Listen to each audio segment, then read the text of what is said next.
My name is Samia Halaby. I'm born in Jerusalem, in Palestine, before Israel was ever created. We call our city Al-Quds, the holy city. Now it seems to be mired by all kinds of occupation and violence. And one of the things that I would like to tell people in America is that there's a discourse in America, a propaganda discourse. We call it discourse, but it really is propaganda. Propaganda is a word that people have become immune to. They don't hear you when you say propaganda.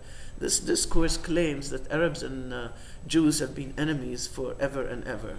And you have to learn how to think outside the box. If people say that to you, peace is impossible, da-da-da-da, you have to ask for more definition of what they mean. What is peace? What kind of peace? What proof do they have that Jews and Arabs have always fought with each other? The fact is that this is a figment of America's imagination.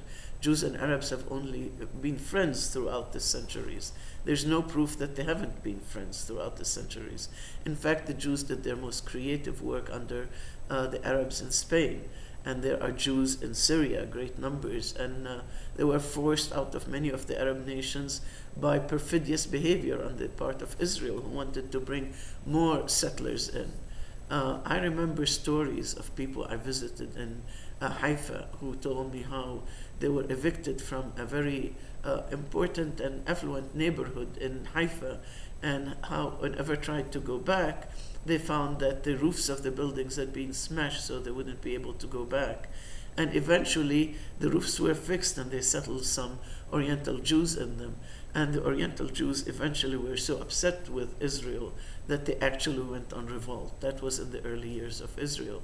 Another thing that I think Americans, another thing of propaganda, of this discourse that Israel and America create, is you tell them that the Palestinians have a right to return.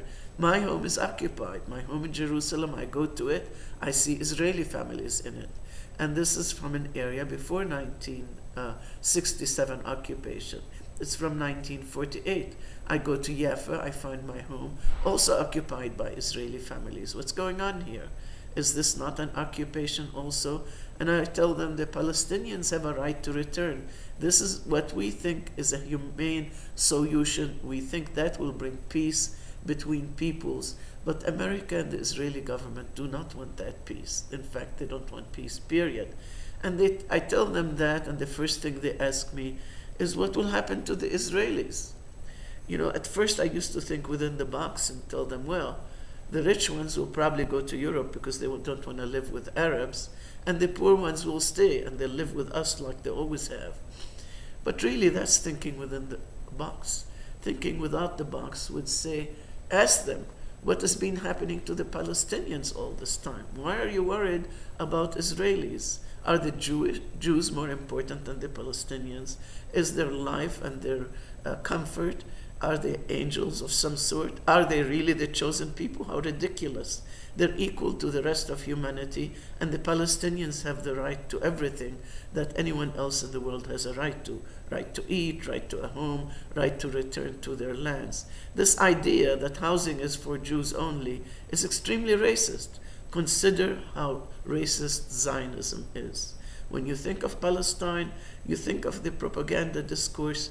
I urge you to try and think outside the box. Think of a larger picture, go study history, read, find out what's going on. Thank you.